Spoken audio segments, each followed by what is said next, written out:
আসসালামু আলাইকুম। আশা করি সবাই ভালো আছেন, আমিও ভালো আছি। চলুন গল্পে আসা যাক। ক্রিং ক্রিং ক্রিং। এ আকাশ, ওঠ, দেখ কে যেন কল দিছে তোরে। এই ওঠ। উঠতেছি। চোখ খুলে ফোনটা হাতে নিয়ে দেখি অন্তর কল দিছে। ঘুম ঘুম চোখে কলটা রিসিভ করলাম। ওই শালা কয়টা বাজে, কলেজে আসবি না?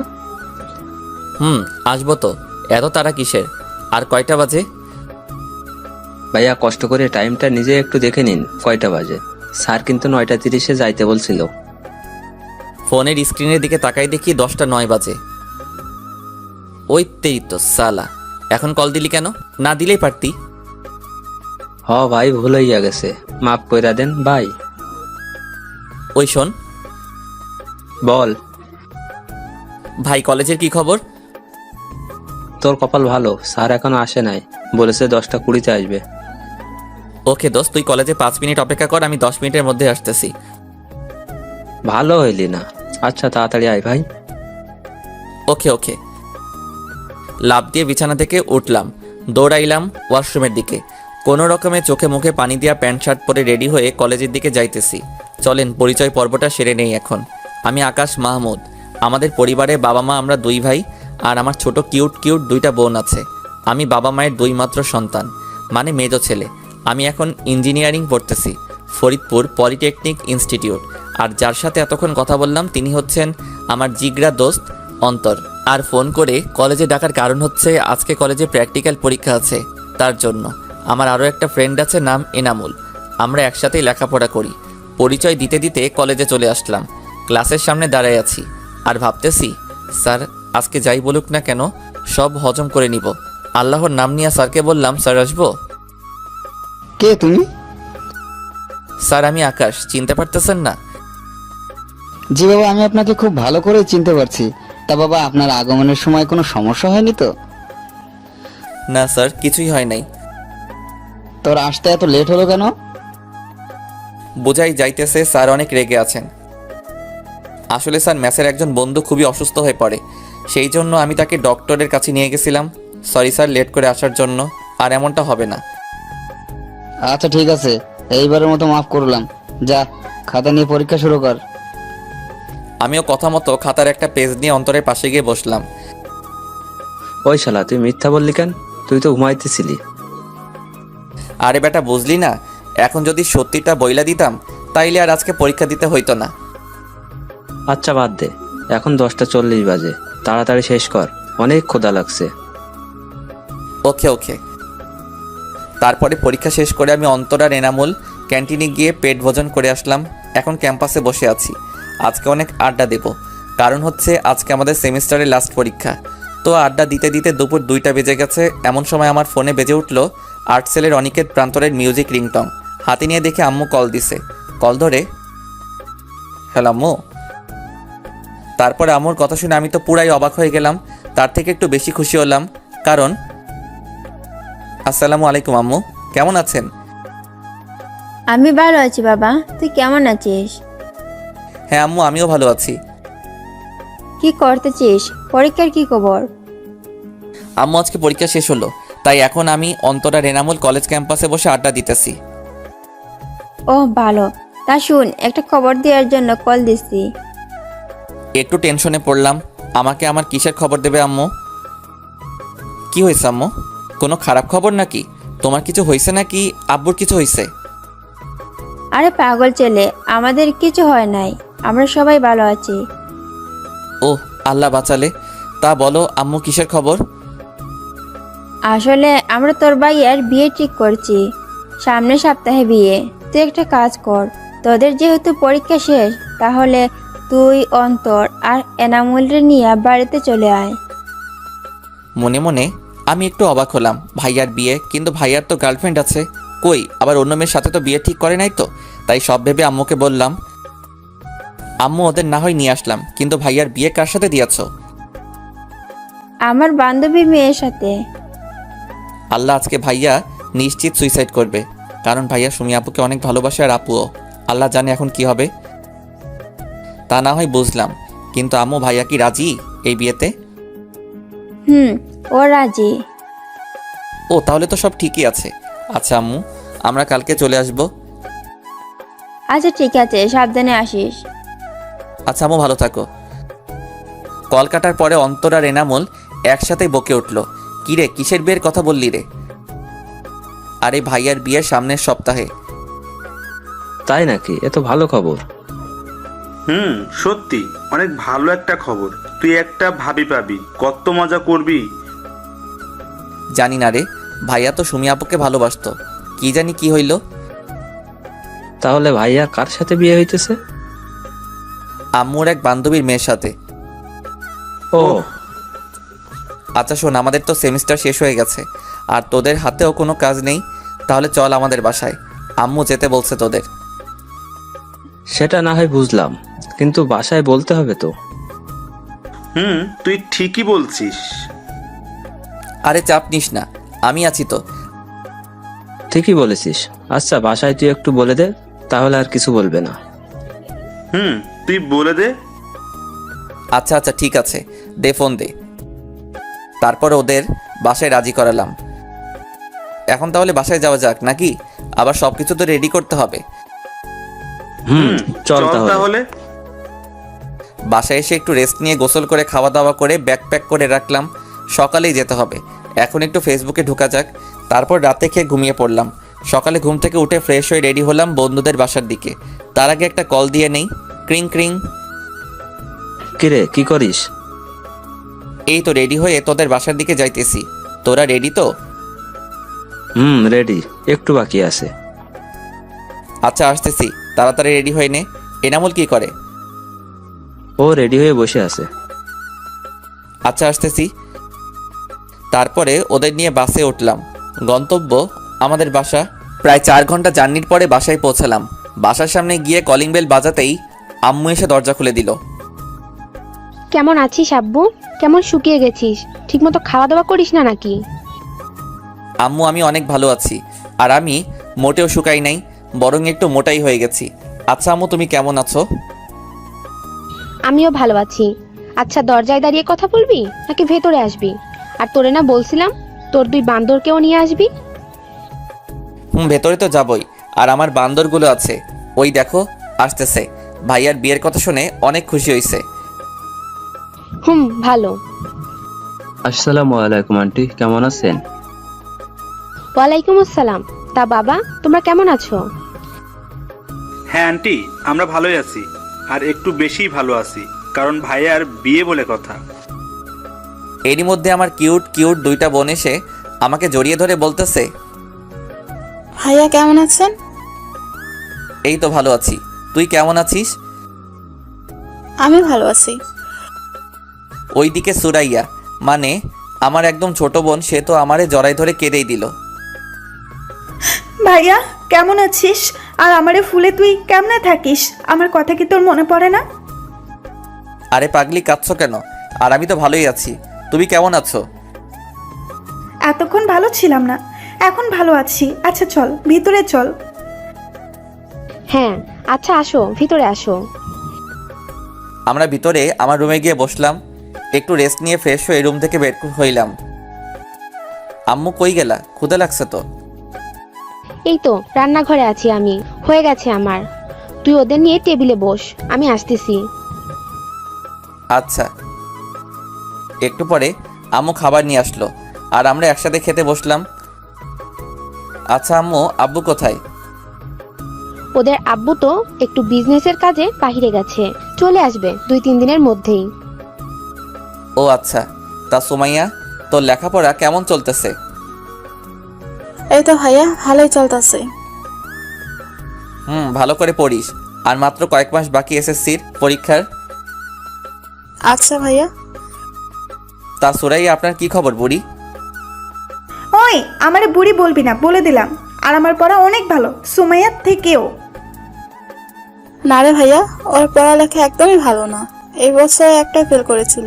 স্যার আমার চিনে, তাই স্যারের বললে পরের ক্লাসে উঠাই দিছি। ভাইয়া মিথ্যা কথা, আমি অনেক ভালো। ও মিথ্যা কথা বলতেছে। আমি মাত্র একটা বিষয় ফেল করছি। আচ্ছা আচ্ছা, কানতে হবে না। আমি তো জানি আমার বুড়িটা অনেক ভালো ছাত্রী, সে মাত্র একটা বিষয় ফেল করেছে, কিছুই হবে না, সামনের বার সে সবগুলাই পাশ করবে। এইবার তো 2তে অনেক ভালো করবা তাই না? ভাইয়া। আচ্ছা। ওই তোরা খা, কথা কম বল। তারপরে খেয়ে আমরা রুমে আসলাম। বিকেলের দিকে আমরা ঘুরতে বের হলাম। আমার কিছু এলাকার বন্ধুর সাথে বসে আড্ডা দিয়ে রাত 10টায় বাসায় আসলাম। তারপরে খাওয়া দাওয়া করে ঘুম দিলাম। এইভাবে 3 দিন পার করলাম। এর মধ্যে ভাইয়ারে কল করে বাসায় নিয়ে আসা হলো। ভাইয়া ঢাকা একটা সফটওয়্যার কোম্পানিতে চাকরি করে। দেখতে দেখতে গায়ে হলুদের দিন চলে আসলো। সন্ধ্যায় ভাইয়ার গায়ে হলুদের সময় একটা মেয়ের দিকে চোখ পড়ল। একটা হলুদ কালারের শাড়ি পরে আমার দিকে আসতেছে। মেয়েরে দেখে ছোট্ট করে একটু ক্রাশ খেলাম। হলুদ শাড়িতে যা লাগছে না, মনে হচ্ছে প্রথম দেখাতেই ভালোবেসে ফেললাম। আমার সামনে এসে সোজা আমার মুখে হলুদ মাখাই দিল। আমিও কম যাই কিসে, আমিও হলুদ নিয়ে ওরে দিলাম মাখিয়ে, আবার আমারে দিল। এবার আমি দিয়ে দৌড় দিলাম। এসে সুমাইয়ার পেছনে দিয়ে যাইতেছিলাম। সুমাইয়া এসে সামনে এসে দাঁড়াইলো। সুমাইয়াও হলুদ মাখিয়ে দিল। তখনই ওই মেয়েটা আমার সামনে চলে আসছে। আর মেয়েটা সামনে আসতেই সুমাইয়া বলল, আরে মিথিলা, তোর এই অবস্থা হলে কি করে? এই যে আপনার ভাইয়ার জন্য। ওহ ভাইয়া, আপনারা তো বলাই হয় নাই। এর নাম মিথিলা, আমার বেস্টু। ও ইনি তাহলে তোর বেস্টু? জি ভাইয়া। তো ভাইয়া কেমন আছেন? ভালো আছি। তুমি কেমন আছো? আমিও ভালোই আছি। তো ভাইয়া, আপনার বড় ফেয়ার তো হয়ে গেল, আপনার কবে হবে? হবে, সময় হলেই হবে। কি, আপনার এখনো সময় হয় নাই? কই না তো, আমি তো এখনো ছোট আছি, বড় হয়ে নেই, তারপরে করব। হ্যাঁ, সে তো দেখাই যাচ্ছে আপনি কত ছোট। দেখতে দেখতে গায়ে হলুদের পর্ব শেষ হলো। রাত 10টায় আমি, ভাইয়া আর আমার 2 বান্দর মিলে ছাদে গেলাম গল্প করার জন্য। ছাদে চেয়ারে কিছুক্ষণ নীরবতা পালন করলাম। একটু পরে ভাইয়া বলতে শুরু করলো, আকাশ ভাই, আমারে বাঁচা, আমি এই বিয়ে করতেই পারবো না। তুই তো সুমির বিষয়ে জানিস, ওরে ছাড়া আমি বাঁচতেই পারবো না। তুই কিছু একটা কর ভাই। ভাইয়া আমারে বলতেছো কেন? আম্মুকে বলতে পারো নাই কেন? ভয় বলতে পারে নাই। প্লিজ ভাই, তুই কিছু একটা কর, আমারে বাঁচা। আর তুই যদি কিছু না করিস, তাহলে আমি এখন বলতেছি, আমি আজকে রাত্রে সুইসাইড করব। কি বলতেছো ভাইয়া? তুমি কি পাগল হয়ে গেছো? আমি পাগল হয়ে গেছি। সুমিরে ছাড়া আমি আর কাউকেই ভাবতে পারি না। আচ্ছা ঠিক আছে, আমি কিছু একটা করতেছি, তারপরেও পাগলামো করো না। তুমি একটা কাজ করতে পারো ভাইয়া, আজকে রাতেই পালাই যাও, পরে যা হবে সেটা দেখা যাবে। তুই বাঁচালি আমারে ভাই। আজকে রাতে পালাবো, ঠিক আছে, কিন্তু কিভাবে? সেটা আমি কি জানি। এমনিতে তুমি আম্মুর ভয় কিছুই বলতে পারবা না। আর তাছাড়া সুমি আপুকে ছাড়াও তুমি থাকতে পারবা না, তাই যা করার তোমাকেই করতে হবে। আর আমি তোমার কিছু বলতে গেলেই আমি ফেঁসে যাব। ভাই, তার কোনো দরকার নাই, নিজের কাজ নিজেই করো। আচ্ছা দেখি, আর কিছু হেল্প লাগলে বলবানি। প্লিজ ভাই, না করিস না। আচ্ছা, সেটা না হয় ভেবে দেখা যাবে, কিন্তু ভাইয়া তোমাকে একটা কথা বলার ছিল। হ্যাঁ বল। ভাইয়া তুমি পালাই যাইও না, আম্মুর তোমার উপর অনেক বিশ্বাস। প্লিজ ভাইয়া, সেটা তুমি নষ্ট করো না, তাহলে আম্মু অনেক কষ্ট পাবে। তুই যা বলতেছিস তা সবই সত্যি, কিন্তু এটাও সত্যি যে আমি সুমিকে ছাড়া বাঁচতে পারবো কিনা জানি না, তবে অনেক কষ্ট হবে, আর আমাকে এই কষ্ট সারা জীবন বয়ে বেড়াতে হবে। আচ্ছা তুই কি চাস আমি সারা জীবন এভাবেই কষ্টে থাকি? বেটা ইমোশনাল কথা বলা শুরু করছে। না ভাইয়া, আমি তো কখনোই চাই না, কিন্তু ভাইয়া আমাদের একটু সুখের জন্য কি আব্বু আম্মুরে কষ্ট দেওয়া ঠিক হবে? তা হয়তো ঠিক হচ্ছে না, কিন্তু আমি এখন কি করব তুই বলে দে ভাই। আমি বলি কি ভাইয়া, তুমি আম্মুরে একবার বলেই দেখো আম্মু কি বলে। আমি বলছিলাম, কিন্তু আম্মু কোনোভাবে সুমিকে মেনে নিবে না। বলছে আম্মু নাকি আন্টিকে কথা দিয়ে ফেলেছে, এখন সে না করতে পারবে না, তাই আমাকে নাকি সুমিকে ভুলে যেতে হবে। আচ্ছা ভাইয়া শান্ত হও, আর আম্মুর কথা মেনে নাও, এতে তোমারই ভালো হবে, আর আম্মু খুশি হবে। দেখছি কি করা যায়। তবে একটা কথা সত্যি, আমি সুমিকে কোনো দিনই ভুলতে পারবো না। বিয়ে যদিও এই মেয়ের সাথে হয়ে যায়, তারপরেও আমি সুমিকে ভুলতে পারবো না। আচ্ছা দেখো, তোমার যা ভালো মনে হয় করো, আমার ঘুম আসছে, আমি গেলাম। আচ্ছা যা, আমি যাব একটু পরেই। আচ্ছা, গুড নাইট। তারপরে চলে আসলাম রুমে। রাত বাজে 12টা। একটু ঘুমেও ধরেছে বটে, তারপরেও ফেবুতে ঢুকে আপনাদের জন্য গল্প লিখতে বসলাম। গল্প লিখতে লিখতে 2টা বেজে গেছে। তারপরে ঘুমাই গেলাম। সকালে কারো চিল্লাচিল্লিতে ঘুমটা ভেঙে গেল। দরজা খুলে বাহিরে আসলাম, দেখি আমুর মুখটা কালো হয়ে আছে। কিছুই বুঝতেছি না কি হয়েছে, সবারই একই অবস্থা। সুমাইয়ারে ডাক দিলাম, কিরে কি হয়েছে রে, সবাই এমন করে আছে কেন, আর আম্মুর কি হয়েছে?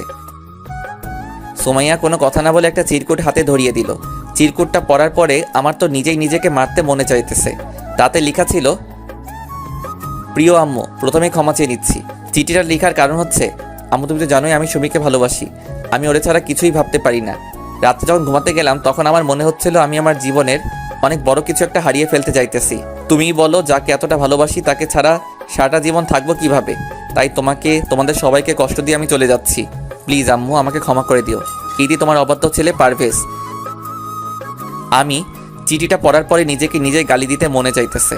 শালার, কালকে যদি আমি ভাইয়াকে মজা করে না বলতাম পালিয়ে যাওয়ার কথা, তাহলে আর আজকে এই দিন দেখতে হইতো না। এখন কি করি আমি? আম্মু যদি জানতে পারে যে এই কাজের জন্য আমি দায়ী, তাহলে আমার জীবন শেষ। আল্লাহ আমারে রক্ষা করো। এর মধ্যে আন্টির বাসায় বলে দেওয়া হয়েছে যে ভাইয়া পালাইছে। ওইদিকে তো আম্মুকে আন্টি সেই রকম ঝাড়তেছে। একটু পরে আম্মুকে দেখলাম উঠে রুমের দিকে গেল। আমি আর এখন কি করব, তাই অন্তর আর এনামুল্লের নিয়ে ছাদে গেলাম ব্রাশ করতে করতে। আর তখনই সুমাইয়া পেছন পেছন বলতেছে আম্মু নাকি আমারে তার সাথে দেখা করতে বলতেছে।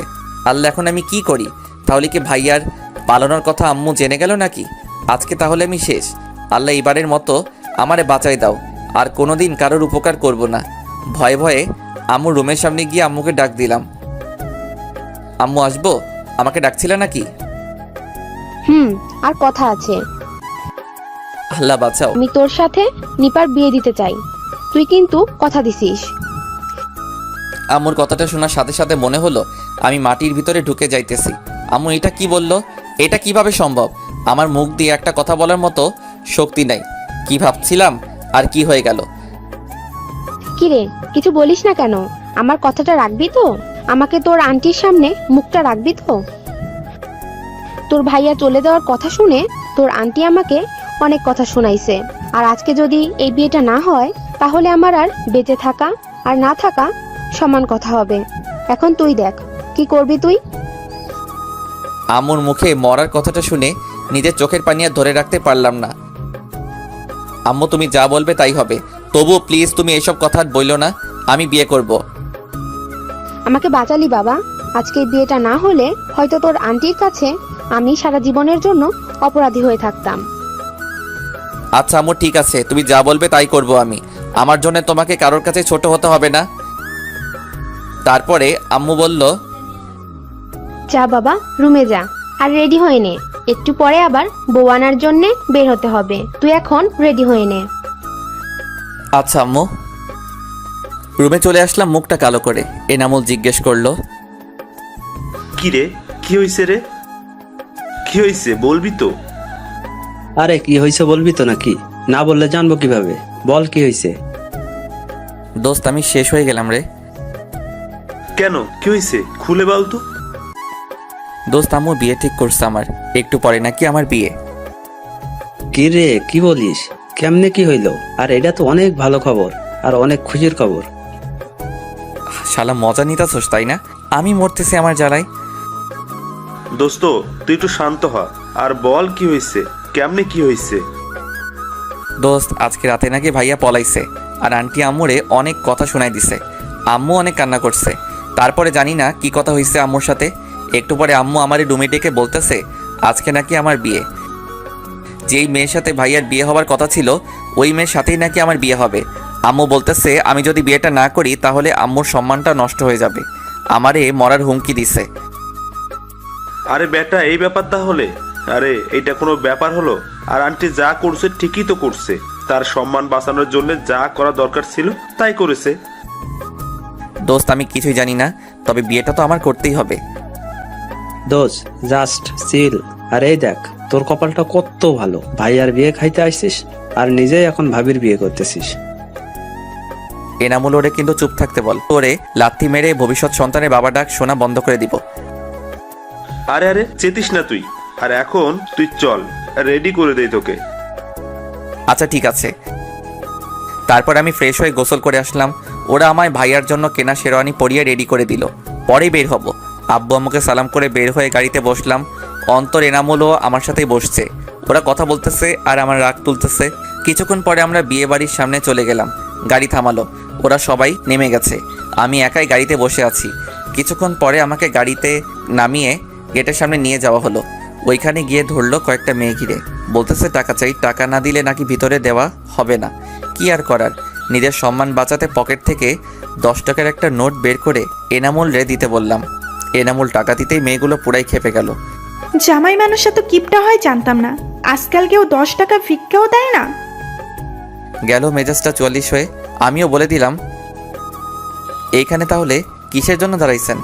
আমি তো ভাবছিলাম এইটার জন্যই দাঁড়াইছেন, তাই তো 10 টাকা দিলাম।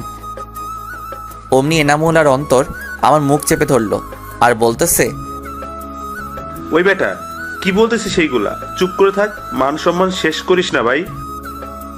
আচ্ছা আপনারা কত টাকা চান? বেশি না, 10,000 দিলেই হবে। মগের মূল্য পেয়েছেন নাকি? 10,000 টাকায় কয়টা শূন্য হয় জানেন সেটা?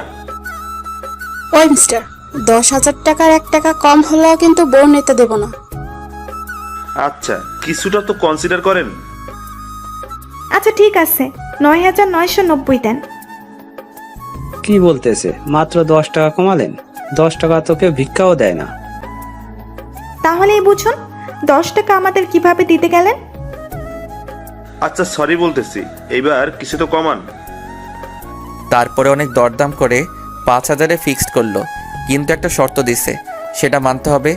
আর অন্তত শালায়ও বোকার মতো রাজি হয়ে গেল কিছু না শুনেই। তারপরে বলল, সত্য সেরকম বেশি কিছুই না, জাস্ট একটা গেম হবে। ও এই ব্যাপার, আচ্ছা আগে বলেন তো দেখি কি গেম। এই যে দেখতেছেন শরবতের গ্লাসগুলো, এখান থেকে 1 গ্লাস শরবত নিয়ে একেবারেই খেতে হবে জামাইয়ের। আমরা খেলে হবে না? না, জামাই প্রথমে আমার সাথে যা, তার জন্য জামাইকে এই গেমটা খেলতে হবে। কি আর করার, গেম তো খেলতেই হবে। তবে এর মধ্যে কিছু সন্দেহের গন্ধ পাচ্ছি। দেখে শুনে ভালো এটা গ্লাস নিলাম আর একদমই খেয়ে নিলাম। একটু পরে বুঝতে পারলাম এটা মরিচের শরবত ছিল। আমার নাক কান দিয়ে গরম বের হইতেছে, চোখটা লাল হয়ে গেছে, কিন্তু কাউকে বুঝতে দিতেছি না। কি জামাই বাবু, কেমন লাগলো শরবতটা? হ্যাঁ খুব ভালো, কিন্তু মিষ্টিটা একটু বেশি হয়ে গেছিল। কিরে, শরবতগুলো চেঞ্জ হলো কিভাবে? কই সবগুলা? শরবতে তো মরিচে করে দেওয়া ছিল, কিন্তু মিষ্টির শরবত কিভাবে আসলো আমি জানি না। তারপরে মেয়েটা আমাকে বলল, হো তাই নাকি, তাহলে ঠিক আছে। শালার আমি তো বুঝতে পারতেছি আমার ভিতর দিয়ে কি হয়ে যাইতেছে। গেটের সব দেনা মিটিয়ে ভিতরে ঢুকলাম। আমার স্টেজে বসিয়ে রাখা হয়েছে, কিন্তু আমার 2 বান্দর এর একটারও দেখা পাইতেছি না। হয় মেয়ে পটানোতে ব্যস্ত, যাই হোক অনেকক্ষণ বসে থেকে মাজা ব্যথা হয়ে গেল। কি আর করার, বসে তো থাকতেই হবে। ওদেরকে ডেকে এনে ওদের সাথে আড্ডা দিলাম কতক্ষণ। তারপরে কাজী আসলেন আর বিয়ের কাজ সম্পন্ন করলেন। শ্বশুর বাড়িতে বিয়ের সকল ফর্মালিটিস মেনে এখন বিদায় সময় হয়ে গেল। মেয়েরা যে এত কান্না করতে পারে, আমার বিয়ে না করলে হয়তো জানতেই পারতাম না। বিদায়ের সময় শ্বশুর আব্বাজান আমার হাত ধরে বললেন, বাবা, আমার একমাত্র মেয়ে আমি তোমার হাতে তুলে দিলাম। তুমি ওরে একটু দেখে রেখো বাবা, ওরে কখনো কষ্ট দিও না। আব্বু আপনি চিন্তা করবেন না, আমি থাকতে ওর কখনোই কষ্ট হবে না। বাবা, তুমি তো জানোই বিয়েটা কেমন করে হয়ে গেল। নেহাত তোমার আম্মু আমাদের এত বড় অসম্মানের হাত থেকে বাঁচিয়েছেন। আর বিয়েটা যেমন করেই হোক বাবা, এখন তোমার স্বামী স্ত্রী, ওকে তুমি মেনে নিও, আর ওরে কষ্ট দিও না। আচ্ছা আব্বু। এবার আসলেন শাশুড়ি। বাবা, আমার মেয়ে একটু রাগী, কিন্তু ওর মনটা অনেক ভালো। বাবা, আমার মেয়েরে তুমি কখনো কষ্ট দিও না। আচ্ছা আম্মু। তারপরে তাদেরকে সালাম করে গাড়িতে গিয়ে বসলাম। বউও তাদেরকে জড়িয়ে ধরে অনেক কান্না করলো। তারপরে গাড়িতে আমার পাশে এসে বসলো, কিন্তু অনেকটা দূরে সরে বসলো। যাই হোক বউ নিয়ে বাড়িতে চলে আসলাম। সবাই দেখি দরজার সামনে দাঁড়ায় আছে, হয়তো বউ বরণ করে ঘরে নিবে বলে। তো বউ নিয়ে বাড়ির দরজার সামনে গেলাম। এ কি, সবাই তো দেখি বউ নিয়ে ব্যস্ত, আমার কোনো নামগন্ধ নাই এখানে। তোর কি বিয়েই করলাম, এখন নিজের দাম কমে গেল। যাই হোক বরণ করা শেষ করে বউকে নিয়ে আমার রুমে গেল। আমি আর কি করব? অদম আকাশ ছাদে গিয়ে উপরের আকাশ পানে চেয়ে আছে। কিছুক্ষণ পরে হারামিগুলো আসলো আর এসেই, দোস্ত কেমন আছিস? মজা নিতেছিস? দোস্ত দেখ, আজকে তুই ভাবি বিয়ে করে ফেললি। শালা ঠিক করে বল, তোর ভাবি বিয়ে করছি নাকি আমার ভাবি? ওই হলো একই কথা, তুই আমার ভাবিরেও বিয়ে করছিস। তুই কিন্তু বিড়াল মারতেই হবে। ওই শালা বিড়াল কেন মারবো? আরে বাসর রাতে বিড়াল মারতে হয়, তুই ঘরে যা, সব বুঝতে পারবি। আচ্ছা। অন্তত আর এনামুল আমারে আমার রুমের সামনে নিয়ে গেল। আমার কেমন যেন ভয় ভয় লাগতেছিল। আজকে নিজের রুমে নিজের যাইতেই ভয় পাইতেছি। এমনটা কেন হইতেছে বুঝতে পারতেছি না। হয়তো আজকে এক অপরিচিত কারোর সাথে একই ছাদের নিচে একই ঘরে থাকতে হবে।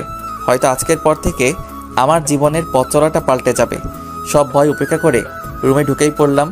আর বাহির থেকে দরজাটা লাগিয়ে দিছে হারামিগুলা। আমিও ভিতর থেকে দরজা লাগিয়ে দিলাম। আস্তে আস্তে খাটের দিকে এগোতে লাগলাম। বউ এসে আমাকে সালাম করে আবার খাটে গিয়ে বসলো। আমি আর কিছু না বলে খাটের একপাশে বসলাম। তখনই নিপা, বউয়ের নাম আগেই হয়তো বলেছিলাম, বলতে শুরু করলো, কেন করলেন আপনারা আমার সাথে এমনটা?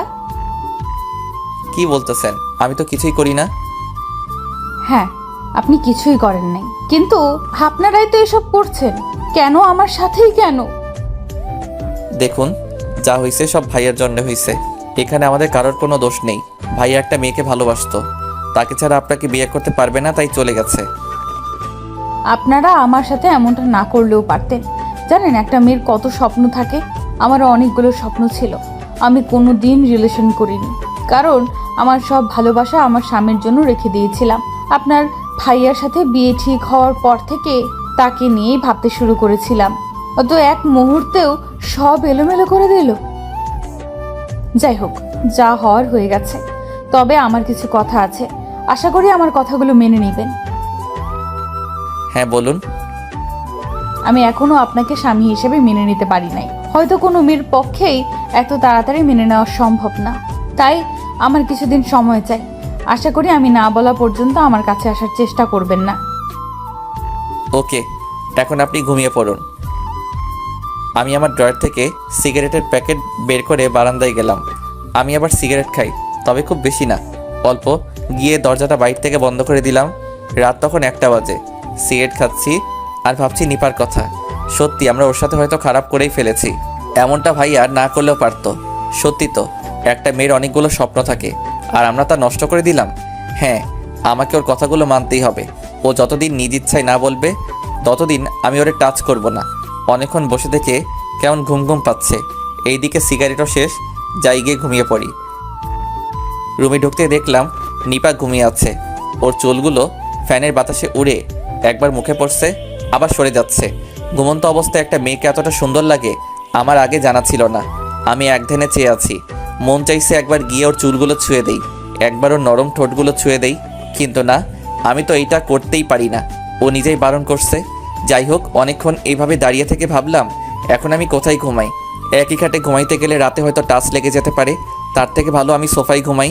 যেই ভাবা সেই কাজ, সোফায় ঘুমিয়ে পড়লাম। সকালে ঘুম ভাঙলো কারোর ডাকে। চোখ খুলে দেখি নিপা ডাকতেছে। হয়তো মাত্রই গোসল করছে, চুল থেকে পানি টপ টপ করে পড়তেছে, মুখেও কিছুটা পানির ফোঁটা লেগে আছে। এক নজরেই তাকিয়ে আছি ওর দিকে। এ যেন এক নেশার মতো কাজ করছে। সব কিছুই আমার এলোমেলো হয়ে যাচ্ছে। আমার নেশা কাটলো নিপার ডাকে। এই যে কি হলো, ডাকছি শুনতে পাচ্ছেন না? কি হলো, কথা বলছেন না কেন? হ্যাঁ হ্যাঁ, কি কি হলো, কতক্ষণ ধরে ডাকতেছি, শুনেন নাই নাকি? হ্যাঁ না মানে না। হ্যাঁ কি না শুরু করছেন? উঠেন, আম্মু ডাকতেছে, খেতে যাওয়ার জন্য বলতেছে।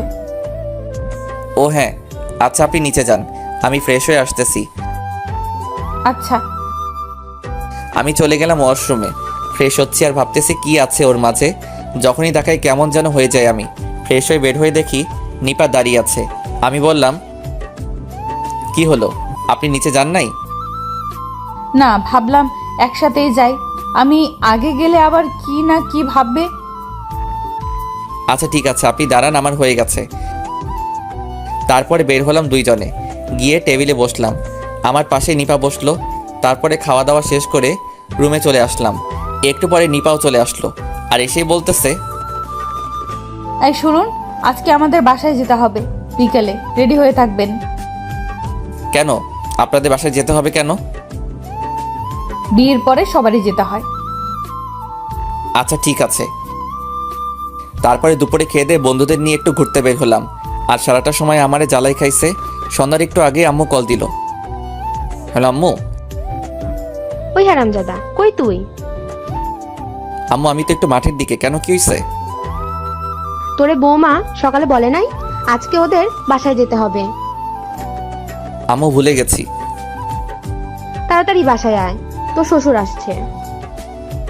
আচ্ছা আম্মু। ফোনটা রেখে ওদেরকে নিয়ে বাসায় চলে গেলাম। গিয়ে দেখি শ্বশুর আসছে, সাথে আরও কয়েকজন। গিয়ে সালাম করলাম, তারপরে কিছু কথা বললাম। সন্ধ্যার পরে গেলাম শ্বশুর বাড়ি, সাথে আমার 2 বান্দরও আছেন। শ্বশুর বাড়ি গিয়ে মনে হয় বিপদেই পড়ে গেলাম। এত খাতির যত্ন। খাবার টেবিলে গিয়ে তো আমি অবাক। এত খাবার আর কমপক্ষে 30 পদে রান্না করছে। যাই হোক, খাওয়া দাওয়া করে রুমে গেলাম। আমাকে নিপার রুমে থাকতে দেওয়া হয়েছে। বউ বলে কথা, বউয়ের সাথেই তো থাকতে দিবে। রাতে ঘুমাইতে গিয়ে বাঁধলো আরেক সমস্যা, ওর রুমে সোফা নেই। আমি এখন কোথায় ঘুমাবো? কি হলো, ঘুমাবেন না? হ্যাঁ ঘুমাবো তো, কিন্তু আপনার রুমে সোফা নেই, ঘুমাবো কোথায়? থাক, সোফা খুঁজতে হবে না, আপনি খাটেই ঘুমান, সমস্যা নেই। আর নিজে ঠিক থাকলেই সব ঠিক। আচ্ছা। ঘুমাইতে গেলাম, মাঝে একটা কোলবালিশ দিয়ে ঘুমাইলাম। সকালে ঘুম থেকে উঠে তো আমি পুরাই অবাক। চোখ খুলতে দেখি নিপা আমাকে জড়িয়ে ধরে আছে। ঘুমন্ত অবস্থায় নিপাকে ঘুমপড়ির মতো লাগতেছে। আমি মুগ্ধ নয়নে দেখছি, কি অপরূপ সৌন্দর্য। কতক্ষণ তাকিয়েছিলাম জানি না। একটু পরে মনে হলো নিপা নড়ে চড়ে উঠছে। নিপা চোখ খুলতেই আমাকে ওর দিকে তাকিয়ে থাকতে দেখে কিছুটা লজ্জায় পড়ে গেল। সরি, আমি আসলে বুঝতে পারিনি। It's okay. তারপরে ফ্রেশ হতে গেলাম। ফ্রেশ হয়ে এসে রুমে বসে আছি, এমন সময় নিপা আসলো রুমে আর বলল খেতে ডাকে আম্মু। আমিও চলে গেলাম খেতে। খাওয়া দাওয়া করে আবার রুমে চলে আসলাম। একটু পরে কিছু শালিকা আসলো, রুমে এসেই বলতেছে, কি দুলা ভাই, রাত কেমন কাটলো আমাদের আপুর সাথে? আরে সেটা দুলাভাইকে দেখেই বোঝা যাচ্ছে, রাতটা ফাটাফাটি কাটছে। কি দুলাভাই, ঠিক বললাম তো? হ্যাঁ একদম ঠিক বলছো। তার দুলা ভাই শুধু আপুকে নিয়ে থাকবেন? আমাদেরকে কি একটু সময় দিবেন না? হ্যাঁ কেন নয়, আমার এত সুন্দর সুন্দর শালিকারা আছে আর আমি তাদের সময় দিব না? এটা কি হয়? এই তো আমার দুলাভাইয়ের মতো কথা। তাহলে আজকে আমাদের ঘুরে নিয়ে যাবেন? আচ্ছা নিয়ে যাব, কিন্তু আমি তো এখানে কোথাও ঠিক মতো চিনি না। আরে দুলা ভাই, আপনার চিন্তা হবে না, আমরা আছি তো। আপনি শুধু আমাদের সাথে যাবেন। আচ্ছা। এর মধ্যেই নিপা চলে এলো রুমে আর এসেই ওদেরকে পাঠিয়ে দিল রুম থেকে। এই যে মিস্টার। আকাশ? হ্যাঁ, আপনাকে ওরা কি বলতেছিল? কই কিছু না, এমনি আড্ডা দিচ্ছিলাম। আমি কিছু শুনেছি, সো মিথ্যা বলবেন না। আরে ওরা বলতেছিল আজকে ঘুরতে যাবে, তাই আমাকে নিয়ে যাবে। ও, তা আপনি কি বললেন? আমি আর কি বলবো, এত সুন্দর সুন্দর শালিকারা আমাকে ধরছে, আমি কি না করতে পারি? ও ভালো। নিপা আর কিছু না বলে রুম থেকে চলে গেল। বিকালে শালিকাদের নিয়ে ঘুরতে গেলাম। অনেক ঘুরে সন্ধ্যায় বাসায় ফিরলাম। রাতে খেয়ে ঘুমিয়ে পড়লাম। সকালে উঠে ফ্রেশ হয়ে নাস্তা করে সবার থেকে বিদায় নিয়ে বাসায় চলে আসলাম। এইভাবেই চলে গেল বেশ কয়েকদিন। এরই মধ্যে আমাদের কলেজ খুলে গেল, কিন্তু আমি একটা বিষয় এখনও জানতাম না, আর তা হলো নিপাও নাকি আমাদের কলেজে পড়ে। কিন্তু কিভাবে কি? আমি তো রোজ কলেজে যাই, তাহলে ওকে আগে কখনো দেখি নাই কেন? আম্মুর কাছে বিষয়টা জিজ্ঞেস করায় বললেন ও নাকি হোস্টেলে থাকে, আর হোস্টেল থেকে বেশি বের হয় না, আর যখন বের হয় তখন বোরখা পরে বের হতো। যাই হোক, পরের দিন সকালে কলেজের উদ্দেশ্যে বের হব, এমন সময় আম্মু বললেন, আকাশ, তুই আর বৌমা যেহেতু একই কলেজে পড়িস, তাহলে তুই ওকে নিয়ে যা। এত দূরের রাস্তা, আগে তো ওর আব্বু ওকে দিয়ে আসতো, এখন তুই আছিস, তুই ওকে নিয়ে যা। কি আর করার, ওকে নিয়ে বের হলাম। সবার থেকে বিদায় নিয়ে ওকে নিয়ে বাস স্টেশনে গেলাম। টিকিট কাটলাম, দুইজন পাশাপাশি সিটে বসলাম। গন্তব্য কলেজ। ও আপনাদের তো বলতে ভুলেই গেছি, এনামুল আর অন্তর নিপাদের বাসা থেকে এসেই চলে যায় ওদের বাসায়। কলেজে পৌঁছাতে 4 ঘন্টা লেগে গেল। এর মধ্যে নিপা বাসে ঘুমিয়ে পড়েছিল, আমার কাঁধে মাথা রেখেই ঘুমিয়েছিল। বাস থেকে নেমে একটা রিক্সা নিলাম, ওকে কলেজ গেটে নামিয়ে দিয়ে আমি আমার মেসে চলে গেলাম। অনেক দিন পরে মেসে আসলাম, রুম গোছালাম, তারপরে ফ্রেশ হয়ে হোটেল থেকে খাবার এনে রাতে খেয়ে শুয়ে পড়লাম। কিন্তু ঘুম আর আসছে না। এতদিন তো একসাথে ঘুমাতাম, মাথায় এখন শুধু নিপা। অনেক কষ্টে ঘুমালাম। সকালে ফোনের শব্দে ঘুমটা ভেঙে গেল। তাকিয়ে দেখি আননোন নাম্বার, রিসিভ করি নাই, তাই বেশ কয়েকবার রিং হচ্ছে। বিরক্ত হয়ে রিসিভ করলাম। হ্যাঁ, কে বলছেন? আর এত সকাল সকাল ফোন দিছেন কেন? আমি নিপা বলতেছি। আপনি এখনো ঘুমিয়ে আছেন? ও আপনি? না, আসলে অনেক রাত পর্যন্ত জেগেছিলাম তো, তাই উঠতে একটু দেরি হয়ে গেছে। আচ্ছা, এখন উঠে কলেজে যান, আম্মু এটা বলতেই বলেছিল। ও আচ্ছা। দূর শালা, কই ভাবলাম বউয়ের হয়তো আমার উপর একটু মন নরম হয়েছে, তাই কল দিছে। এ তো দেখি আম্মু বলছে বলে কল দিল। ধুর, ভাল লাগে না। উঠে পড়লাম, ফ্রেশ হয়ে কলেজে চলে গেলাম। নতুন কিছু বই কিনে কয়েকটা ক্লাস করে বন্ধুদের নিয়ে মামার দোকানে গেলাম। গিয়ে সিগারেট নিলাম, সিগারেট খাচ্ছি আর আড্ডা মারছি। এমন সময় একটা মেয়ে আসলো। মামার দোকানে বোরখা পরা ছিল, আমার দিকে বেশ কয়েকবার তাকালো। ওর চোখ দেখে কেমন যেন লাগলো, মনে হচ্ছে এই চোখ আমি আগেও দেখেছি। তো যাই হোক, এত কিছু না ভেবে আবার আড্ডায় মন দিলাম। কিন্তু পরক্ষণেই আমার মাথা গরম হয়ে গেল। একটা ছেলে এসে আমার কাছে কি যেন নেওয়ার বাহানায় মেয়েটার সাথে ধাক্কা খেলো। আমি ভালো করে বুঝতে পারলাম ছেলেটা মেয়েটার সাথে অসভ্যতা করছে। কিছুই বললাম না। মেয়েটা মামার থেকে কয়েকটা খাতা আর কলম নিল। বিল দেওয়ার সময় আবার সেই ছেলেটা একই কাজ করছে বেশ কয়েকবার। এমন করে মেয়েটা রেগে আমার দিকে তাকালো আর ছেলেটাকে বলতে লাগলো, সমস্যা কি আপনার? এইভাবে অসভ্যতা করছেন কেন? অসভ্যতার কি দেখলে? আপনি আমাকে ধাক্কা দিচ্ছেন কেন? সেটা আমার ব্যাপার, তোমার কি? এইবার আমার মাথা পুরাই গরম হয়ে গেল। বন্ধুদের নিয়ে গেলাম ওর কাছে। কি হয়েছে আপু, এনি প্রবলেম? এই ছেলেটা তখন থেকে অসভ্যতা করছে। কিরে ভাই, এমন করছিস কেন? ও তোর কি হয়? সেটা কি তোকে বলতে হবে নাকি? এনামুল, অন্তর, চল একটু ওরে ওইদিকে নিয়ে চল। ওরা ছেলেটাকে ধরে নিয়ে গেল আর আমি, আচ্ছা আপু, কোনো সমস্যা নেই, আপনি যান। আর মামা, ওনার কি লাগে জলদি দিয়ে দাও। আচ্ছা মামা। দেখলাম মেয়েটা আমার দিকে কেমন ভরসার চোখে তাকালো আর বলল ধন্যবাদ। কিন্তু মেয়েটার কণ্ঠ আমার কেমন যেন পরিচিত পরিচিত লাগছিল। আমি আর কিছু না ভেবেই চলে আসলাম ছেলেটাকে বুঝাইতে। আসলে কলেজে আমাদের একটা গ্যাং আছে। গ্যাং বললে কেমন যেন শোনায়। আসলে আমরা ক্লাসের বেশ কয়েকটা বন্ধু আছি যারা সব সময় এক হয়ে কাজ করি আর সব খারাপের বিরুদ্ধে কাজ করি। আর আমার সব বন্ধুগুলো ওইখানেই স্থানীয়, তাই আমরা চলি অন্যরকম পাওয়ারে। কেউ কিছু বলতেও পারে না। সবাই অবশ্য ভালো কাজের জন্য সম্মান করে। যাই হোক, ছেলেটাকে উদুম কেলিয়ে ছেড়ে দিলাম আর বললাম, নেক্সট টাইম এমন যদি দেখি তাহলে এর থেকেও বেশি থেরাপি দিব। চলে আসলাম মেসে। ফ্রেশ হয়ে খাওয়া দাওয়া করে মাত্র রেস্ট নিচ্ছি, এমন সময় নিপা কল দিল। আর কল রিসিভ করে আর কোনো কথা না বলে বলল, আপনি সিগারেট খান? আরে, আমার গোপন খবরও জানলো কিভাবে? কই না তো, কে বললো আপনাকে?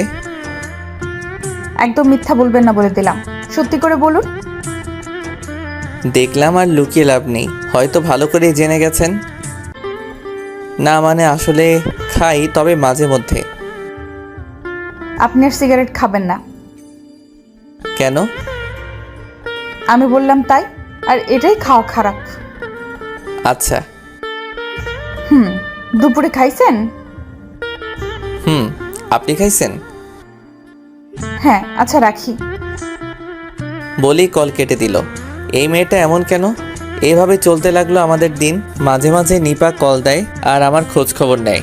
আমিও দেই, তবে খুবই কম, না দেওয়ার মতোই। এরই মধ্যে আমি ম্যাচ চেঞ্জ করে ফেলি। একা একটা ফ্ল্যাট নিছি, তাও মাত্র 2 দিন হলো। সব কিছু গুছিয়ে নিলাম 2 দিনে।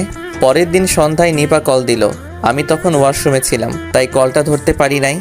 তারপর 3টা কল দিয়ে থেমে গেল। আমি বের হয়ে দেখি নিপা কল দিছে। ব্যাক করলাম আর নিপা বলল, কি করছিলেন? কয়বার কল দিলাম, ধরেন নাই কেন? আসলে আমি ওয়াশরুমে ছিলাম, তাই ধরতে পারি নাই। তা এই সময় কল দিলেন? একটা সমস্যা হয়েছে, তাই কল দিলাম। কি বলেন সমস্যা মানে? আপনাকে কেউ কিছু বলছে? না, তেমন কিছু না। আসলে হোস্টেলে অন্য একটা মেয়েকে নিয়ে একটা সমস্যা হয়েছে, যার জন্য হোস্টেল সুপার হোস্টেলে কিছুদিনের জন্য বন্ধ দেওয়া হয়েছে। সমস্যা যদি সমাধান হয় তাহলে আবার খুলতে পারে। ও, তাহলে তো অনেক বড় সমস্যাই হলো। আচ্ছা, এখন কি করবেন? কিছুদিনের জন্যে কি বাসা থেকে ঘুরে আসবেন? না, কলেজে অনেক ইম্পর্টেন্ট ক্লাস হচ্ছে, এমন সময়ে ক্লাস মিস দেওয়া ঠিক হবে না। ও, তাও তো। আচ্ছা, এখন কি করা যায়? মনে মনে ভাবতেছি একবার আমার এখানে থাকার কথাটা বলেই দেখি কি বলে। পরক্ষণে আবার ভাবলাম না থাক, আবার উল্টাপাল্টা কিছু মনে করে যদি, তাই আর বললাম না। কিন্তু আমাকে অবাক করে নিপা বলল, আচ্ছা, একটা কথা বলতাম, যদি আপনার সমস্যা না হতো। আরে বলুন। যদি কিছু মনে না করেন তাহলে কি আমি আপনার কাছে কিছুদিনের জন্য থাকতে পারি? আরে কি বলছেন? আমার সমস্যা হবে কেন? আপনার যখন মন চাইবে আপনি তখন আসবেন। না মানে, স্যার আজকে সকালে বলছিল আজকের মধ্যেই সবাই হোস্টেল খালি করতে। আমিও অন্য জায়গায় ব্যবস্থা করতে চাইছিলাম, কিন্তু পারি নাই, তাই আপনাকে কল করলাম। আপনার যদি সমস্যা না হয় তাহলে আমাকে একটু হোস্টেল থেকে নিয়ে যাবেন। আচ্ছা, আপনি টেনশন নিয়েন না। আপনি 10 মিনিট দাঁড়ান, আমি আসতেছি। তারপরে ফোন রেখে প্যান্ট শার্ট পরে 15 মিনিটের মধ্যে একটা রিক্সা নিয়ে চলে গেলাম হোস্টেলের সামনে। গিয়ে দেখি নিপা ব্যাগ নিয়ে দাঁড়িয়ে আছে হোস্টেলের সামনে। আমি রিক্সা থেকে নেমে, সরি একটু লেট হয়ে গেল। আচ্ছা, সমস্যা নেই। তাহলে চলুন। আমি ব্যাগগুলো নিয়ে রিক্সায় রাখলাম আর নিপাকেও রিক্সায় তুললাম। রিক্সায় বসে নিপা বলল, আচ্ছা, আপনার কোনো সমস্যা হবে না তো? আমার আবার কি সমস্যা হবে? না মানে, তারপরেও। না, আমার মোটেও কোনো সমস্যা হবে না। আচ্ছা ঠিক আছে তাহলে। চলে আসলাম আমার বাসার সামনে। রিক্সায় বিল মিটিয়ে নিপাকে নিয়ে আমার ফ্ল্যাটে চলে আসলাম। অবশ্য ফ্ল্যাটটা 2 রকমের, তাই কোনো সমস্যা হলো না। ও এক রুমে আর আমি অন্য রুমে থাকার ব্যবস্থা হলো। রাতে খাওয়ার মতো কিছুই নেই, রান্না করতে আলসেমি লাগে, তাই নিজে খুব একটা রান্না করি না, হোটেল থেকে খেয়ে আসি। তাই এখন নিপাকে বললাম, আচ্ছা আপনি তো রাতে মনে হয় কিছু খান নাই, আপনি রুমে থাকেন, আমি আসতেছি। কোথায় যাবেন? নিচে যাচ্ছি কিছু খাবার আনতে। ও আচ্ছা, তাড়াতাড়ি আসবেন, আমার কেমন যেন ভয় ভয় লাগছে। আচ্ছা, 5 মিনিটের মধ্যে চলে আসবো। আচ্ছা। চলে গেলাম নিচে। রেস্টুরেন্ট থেকে 2 প্যাকেট বিরিয়ানি নিয়ে আসলাম। রুমে ঢুকতেই নিপা কিছুটা ভয় পেয়ে গেল। আমাকে দেখে মনে হলো কিছুটা স্বস্তির নিঃশ্বাস ফেললো। কি হয়েছে, ভয় পেয়েছেন নাকি? কিছুটা। আরে ভয়ের কিছুই নেই, আমার এই ফ্ল্যাটে কেউ আসবে না। আপনি ফ্রেশ হয়েছেন? আচ্ছা তাহলে আপনি বসুন, আমি আসতেছি। চলে গেলাম কিচেনে। 2টো প্লেট ধুয়ে সাথে পানি নিয়ে খেতে বসলাম। খাওয়া শেষ করে নিপাকে নিপার রুমে ঘুমাইতে দিলাম। বর্ষার দিনে বৃষ্টি যেন কাউকে কিছু না বলে চলে আসে। অর্ধেক রাতে মনে হলো প্রচণ্ড বৃষ্টি হবে। বাতাস বইছে আর একটু পর পর বজ্রপাত হচ্ছে। খুব কাছেই হয়তো একটা বজ্রপাত হয়েছে, প্রচণ্ড শব্দ হয়েছে। ওই ঘর থেকে নিপা চিৎকার দিয়ে উঠল। একটু পরে দেখি নিপা কাঁথা আর বালিশ নিয়ে আমার রুমের দরজার সামনে দাঁড়িয়ে আছে। কি হলো, ঘুমাননি? হ্যাঁ, কিন্তু প্রচন্ড শব্দ হচ্ছে, খুব ভয় লাগছে। ও, শুয়ে পড়ুন, কিছু হবে না। যদি কিছু মনে না করেন তাহলে আমি কি আপনার রুমে ঘুমাতে পারি? হ্যাঁ, কেন নয়, আসুন। কিন্তু একটু সমস্যা আছে। কি সমস্যা? আসলে আমার বেড তো একটা, আর একটু ছোট বটে, তাহলে কিভাবে কি? সমস্যা নেই, আমি থাকতে পারবো। আচ্ছা ঠিকই আছে, তাহলে আসুন। হুম। নিপা বালিশ নিয়ে আমার পাশে শুয়ে পড়ল। খাটটা একটু ছোট হওয়ায় নিপা আর আমি অনেকটা গা ঘেঁষে শুয়ে পড়লাম। একটু পরে মনে হলো নিপা কাঁপছে, কপালে হাত দিয়ে দেখি অনেক জ্বর। কি করি এখন? তাড়াতাড়ি উঠে পড়লাম আর একটা গ্লাসে পানি আনলাম আর আমার রুমালটা ভিজিয়ে ওর কপালে জলপট্টি দিতে থাকলাম। এতে দেখি ও আরও কাঁপছে, মনে হয় শীত লাগছে। তাই আমার কম্বলটা ওর গায়ে তুলে দিলাম আর জলপট্টি দিতে থাকলাম। তারপরেও দেখি শীতে কাঁপছে। এখন কি করব কিছুই মাথায় আসছে না। আর কিছু না ভেবেই আমিও ওর সাথে কম্বলের নিচে ঢুকলাম আর ওকে শক্ত করে জড়িয়ে ধরলাম। এতে হয়তো কিছুটা ওর শরীরের কাঁপুনি কমেছে। ওকে এইভাবে জড়িয়ে ধরে কখন যে ঘুমিয়ে পড়লাম মনে নেই। সকালে চোখ খুলে দেখি এখনও আমি ওকে জড়িয়ে ধরে আছি আর নিপা আমার আগে জেগে গেছে আর আমার দিকে তাকিয়ে আছে। আমি তাড়াতাড়ি ওকে ছেড়ে দিয়ে একটু দূরে সরে গেলাম আর নিপা হয়তো বাস্তবে ফিরে এসেছে। আমি বললাম, সরি, আসলে রাতে। থাক, বলতে হবে না, আমি জানি। ও আচ্ছা, আপনি কিছু মনে করেন নাই তো? আমি কি মনে করব? আপনি আমাকে ধরতেই পারেন। বুঝলাম না। আপনার বুঝতেও হবে না। আচ্ছা, আমার বুঝতে হবে না। এখন দেখি তো জ্বর আছে কি না। এই বলে ওর কপালে হাত দিলাম। না, এখন আর জ্বর নেই। কিন্তু ও কি বলল আর আমার বুঝতে হবে না কেন?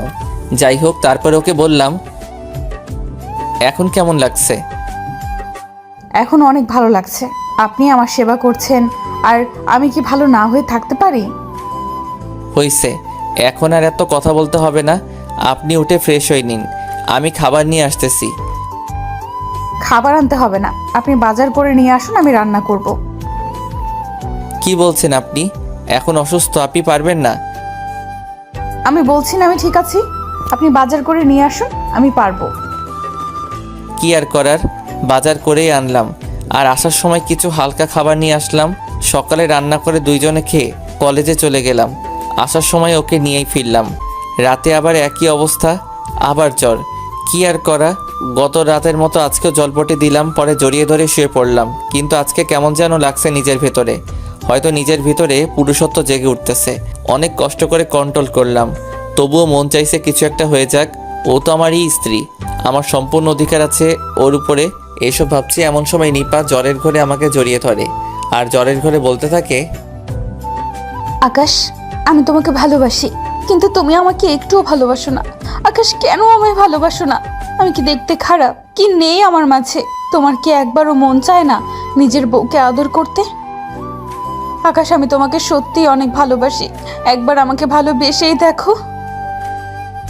এই নিপা কি বলছো এইসব আবল তাবল? আকাশ, আমি তোমাকে সত্যিই অনেক ভালোবাসি, প্লিজ আমাকে একটু আদর করো, একটু ভালোবাসো আমায়। এই বলে নিপা আমাকে আরো জোরে ঝাপটে ধরে আর এতটা কাছে চলে আসে যে আমি ওর হার্টবিট এর প্রতিটা ধ্বনি শুনতে পাচ্ছি। ওর ঠোঁট আমার ঠোঁটের এতটাই কাছে যে গরম নিঃশ্বাস আমার মুখে এসে পড়ছে। হঠাৎ আমার ঠোঁটে নরম কিছু একটা স্পর্শ পেলাম। বুঝতে আর বাকি রইল না এটা নিপার ঠোঁট। তারপরে ওকে সরিয়ে দেওয়ার চেষ্টা করলাম, কিন্তু ও এমনভাবে জড়িয়ে ধরে আছে যে আমি এক চুল পরিমাণ সরতে পারছি না। এইদিকে আমার ঠোঁটের সামনে কিস করেই চলেছে। নিজেকে আর আটকে রাখতে পারলাম না, আমিও রেসপন্স করতে শুরু করলাম। অনেকক্ষণ এইভাবে কিস করে যাচ্ছি, কিন্তু ও আমাকে ছাড়ছেই না। মনে হচ্ছে পাগল হয়ে যাচ্ছে আমি। এই প্রথম কোনো মেয়ের এতটা কাছে আসলাম আমি, আর এই প্রথম কাউকে কিস করলাম। ও পাগলের মতো কিস করে চলেছে, আমিও রেসপন্স দিয়ে চলেছি। এক পর্যায়ে ওর কপালে, ঘাড়ে, গলায়, ঠোঁটে কিস করতেছি। দেখি ওর নিঃশ্বাস ভারী হয়ে আসছে, ঘন ঘন নিঃশ্বাস নিচ্ছে। দুইজনেই অস্থির হয়ে গেছি। এক পর্যায়ে আমরা স্বামী স্ত্রীর মধুর মিলনে আবদ্ধ হলাম। রাতে ওকে জড়িয়ে ধরেই ঘুমিয়ে পড়লাম। সকালে ঘুমের মধ্যেই নিজের উপর ভারী কিছু অনুভব করলাম, মনে হলো কেউ আমার উপরে শুয়ে আছে। ঘুম ঘুম চোখে একবার চেয়ে দেখি নিপা আমার দিকে অপলক দৃষ্টিতে তাকিয়ে আছে। এখন পুরোপুরি ঘুমটা ভেঙে গেল। তাড়াতাড়ি ওকে আমার উপর থেকে নামিয়ে দিলাম। হঠাৎ রাতের কথা মনে পড়ে গেল। নিজের মধ্যে কেমন যেন অপরাধ বোধ কাজ করছে। কি করে পারলাম ওর সাথে আমি এমনটা করতে? আমি তো নিজেই ওকে বলেছিলাম আমি ওর অনুমতি ছাড়া ওকে টাচ করব না। আর আমি কিভাবে এই কাজটা করলাম? সরি, কেন? যা হয়েছে আমি সেটা ইচ্ছে করে করিনি। আমি জানি রাতে কি হয়েছিল। আর আমি কিছুই মনে করিনি, আর এতে তোমার কোনো দোষ নেই। মানে? হ্যাঁ, আমি জানি রাতে কি হয়েছিল, আর তোমার কোনো দোষ নেই। আর যদি দোষের কথা বলেই থাকো তাহলে দোষ আমি করেছি, কারণ রাতে আমি ইচ্ছে করেই এমনটা করেছিলাম। মানে? কিন্তু কেন? এত মানে মানে করছো কেন? আর তুমি আমাকে আপনি আপনি করছো কেন? এখন থেকে তুমি করে রাখবে, ওকে? সেটা না হয় ডাকা যাবে, কিন্তু আপনি আগে আমার কথার উত্তর দিন। আপনি ইচ্ছে করে করেছেন মানে কি? হ্যাঁ বলবো, তবে একটা শর্তে। ওকে, কি শর্ত বলুন? এখন থেকে আমাকে তুমি করে রাখতে হবে। আচ্ছা ডাকবো, এখন আগে আমার উত্তর দিন। আবার আপনি বলতেছো? আগে তুমি করে বলো, তারপরে। ওকে ওকে, এখন তুমি বলো প্লিজ। আরে বোকা, রাতে আমি যা করেছিলাম সব ইচ্ছে করেই করেছি, যাতে তোমার আদর পাই। কিন্তু আপনি তো বলেছিলেন। হ্যাঁ আমি বলেছিলাম, তখন তোমাকে অন্যরকম মনে করতাম, এখন তোমাকে নিজের স্বামী মনে করি। আর প্রতিটা স্বামীর তার স্ত্রীর উপরে অধিকার থাকে, আর প্রতিটা স্ত্রীর তার স্বামীর উপর। আমি আমার আর তোমার অধিকার ফিরিয়ে দিলাম, আর আমিও ফিরে পেলাম। এত অবাক হওয়ার কিছুই নাই। আমরা স্বামী স্ত্রী, আমাদের মাঝে এইটা হওয়া খুবই স্বাভাবিক ব্যাপার। তাই আমি চাই আমার স্বামী আমাকে সব সময় ভালোবাসুক। তাই নাকি? গো। এতক্ষণ আমি লক্ষ্য করলাম আমার গায়ে কিছুই নেই। কিছুটা লজ্জা পেয়ে গেলাম, তাই তাড়াতাড়ি বেডের কাঁথাটা নিজের উপর দিয়ে দিলাম। কিন্তু নিপা সেটা হতে দিল না, কাঁথা টেনে নিচে নামিয়ে দিল। এই কি করছো? কাঁথা দিচ্ছ কেন? তো কি করব? দেখছো না আমার গায়ে কিছুই নেই। রাতে গায়ে দিতে মন ছিল না। রাতে তো ঠিকই সব খুলে ফেলেছিলে, এখন এত লজ্জা কিসের? হয়েছে, থাক, আর লজ্জা পেতে হবে না। যা করার তা তো রাতেই করে ফেলেছো, এখন আর লজ্জা করে কি হবে? আর তাছাড়া আমি তো তোমার সবই দেখে ফেলেছি, তাই আমার সামনে লজ্জা পেতে হবে না। ইস, কি বলে এই মেয়ে! লজ্জা শরম বলতে কি কিছুই নেই? কিভাবে বলছে কথাগুলো! জি, এখন আমাকে একটু আদর করো। কি এখন? আমি পারবো না। ওই কি বললি তুই?